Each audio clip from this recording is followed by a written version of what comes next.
All right, welcome back to the Snod Pod with John Snodgrass, your mortgage resource, where we're talking real estate, mortgages, and beyond. Today, I've got attorney Patrick Hessling, who I've worked with for many years, where I've referred quite a bit of customers for some real estate attorney help. So let's get right into it. So kind of introduction here. Patrick does, real estate law, estate planning, probate. So I guess we'll start with the first question. You finish college, you go into law school. Was there a point in law school where you said to yourself, hey, I want to go into real estate law or estate planning, or how'd you get here? Well, first, thanks for having me, John. I appreciate you having me on the podcast. This is awesome. To answer your question, no, actually.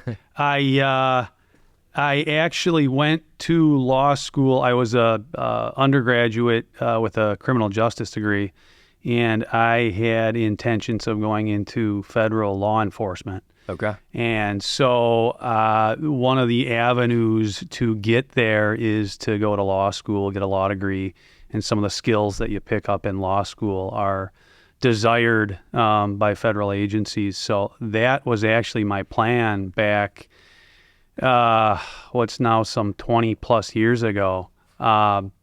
Basically, I got out of law school and I applied and they turned me down. I tried to get into the FBI as an agent, and they basically told me that I needed to get some more experience under my belt. That would be beneficial. And at that time, after I got out of law school, I worked at a small firm, a local firm, where I did a number of areas of law, one of them being real estate. I ended up staying at that firm for a couple years, and essentially what happened was one of my best friends from law school actually started up a real estate brokerage and a real estate brokerage as a realtor. Oh, okay. And he started his own law practice doing real estate. And essentially he said, hey, you've got the skills of doing real estate deals from your prior firm prior time at the small firm that you were at. Why don't you get licensed as a broker? As a realtor. As a realtor, okay. Right. And that kind of really catapulted me into doing more real estate. Okay. And then I still have a broker's license. I do a very small number of transactions. Okay, I didn't know that. In that end, yeah. But so that really is what started me getting into real estate, was more of out of necessity. Okay. That I did it. I was going off on my own to supplement my income as a new lawyer, only having a couple of years experience when I opened up my firm. I got the broker's license, and that helped kind of carry me from an income perspective for a couple of years while I got started. And then really over the last 18 years, I do a very high volume of residential real estate transactions, some commercial. I've essentially parlayed that into doing title work. I do. Okay. I'm a licensed title agent. I do closings. Essentially everything in the real estate. So you're like a real estate renaissance. Well, I don't know about that, John, but it's an area that I've really gotten immersed in. That back 20 years ago I really had no interest in doing, and it's just one of those things where you don't know where you're going to end up, and you just kind of follow the path that you're taking in life, and where God leads you, and that's where I'm at now. Okay. So here I am doing your podcast. Well, thanks for coming. And my customers that I've sent you have always loved you, and you've been super awesome to them, and they always call me and say thanks. So thanks for taking care of them. Yeah, thank you. One other question to kind of piggyback on kind of your origin story. Did you ever circle back? Did you ever think about going back or trying to get in the FBI or criminal justice? Yeah, stuff, I did. I did. And that's, kind of another interesting piece is that I had an opportunity to get back in essentially after years of experience. Okay. But at that point, life had changed for me. I had met my wife, and we had basically just started a family. Yeah. And kind of seeing what family life would look like, I was more motivated to stay where I was and grow my practice. And do things from a legal perspective. How many years had you had the practice at that point where you at least it crossed your mind about? Sure. Boy, that was Just so curious. I've been practicing now for 21 years. Okay.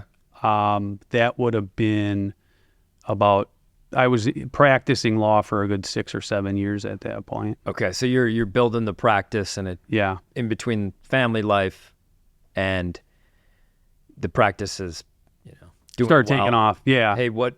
It's just more, and I think it's just more conducive to a healthy family life. And Yeah, you got to have work-life balance. I got 2 kids and wife and understand that. Yeah. Well, so I just wanted to go into, so like usually I'm calling you because I've got like a customer that's like, hey, I'm going to buy my parents' house and they're going to like write the contract themselves.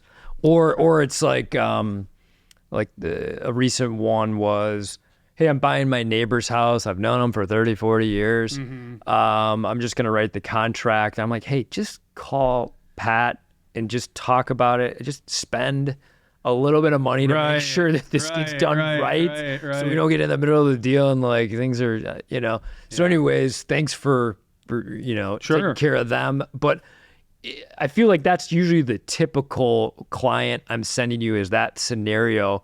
In addition to those examples, what are you helping clients out with in the real estate side of your business? Sure, yeah. So that is a common example of when people come to an attorney. Because realtors aren't involved in a situation like that. Yep, So it's like call for Pat. sale by owner. Yeah. If somebody wants to avoid paying a realty commission potentially, or if it's a sale to another family member, which is the typical situation usually with for sale by owner. And the family comes in and says, hey, my nephew's going to buy this house and do we need to even do anything? Every real estate transaction has to be in writing. So that's what the law says. And basically, as an attorney, you can only give legal advice to one side.